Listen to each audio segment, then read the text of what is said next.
नमस्कार, taste of महाराष्ट्रामध्ये तुमचं स्वागत आहे। आज आपण एक मजेदार रेसिपी बनवणार आहोत। आज आपण झटपट अशी कैरीची डाळ बनवणार आहोत। याला आंबे डाळ असेही म्हणतात। चैत्र गौरीच्या हळदी कुंकवाला अशी आंबे डाळ हमखास बनवतात। चला तर मग चटपटीत आंबे डाळ म्हणजे कैरीची डाळ बनवूया। एक वाटी भिजलेली चणा डाळ घेऊया। वाटी आपल्या आवडीप्रमाणे आपण लहान मोठी वापरू शकतो। जितकी जास्त कैरीची डाळ बनवायची आहे त्याच्याप्रमाणे चणा डाळ जास्त कमी घ्या। सेम त्याच वाटीने अर्धी वाटी कैरीचा किस घालूया।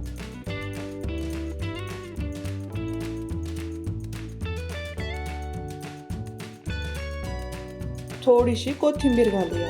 मिक्सरच्या भांड्यामध्ये आपण भिजलेली चणा डाळ, कैरीचा किस आणि कोथिंबीर जाडसर वाटून घेऊया। मिक्सरच्या ऐवजी आपण खलबत्त्याचा वापर पण करू शकतो।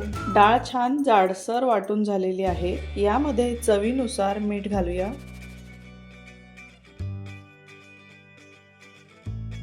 सगळं व्यवस्थित मिक्स करूया। आता आपण डाळ कैरीसाठी फोडणीची तयारी करूया।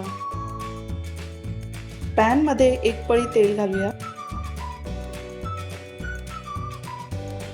तेल छान तापलं कडकडीत की यामध्ये पाव चमचा मोहरी घालू।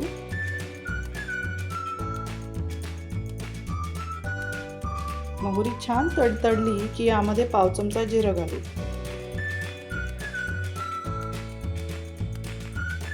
1 ते 2 मिरच्या आपण यामध्ये बारीक चिरून घालूयात किंवा तुम्ही ठेचून घातल्या तरी चालतील। 7 ते 8 कढीपत्त्याची पानं घालू। फोडणीमध्ये पाव चमचा हिंग घालूया। पाव चमचा हळद घालूया। ही फोडणी गरम गरमच आपण वाटलेल्या डाळीवर घालूया। सगळं व्यवस्थित एकजीव करूया। एकदम मस्त अशी आंबट तिखट कैरीची डाळ म्हणजेच आंबे डाळ तयार आहे। तुम्ही पण अशी चटपटीत आंबे डाळ नक्की करून पहा।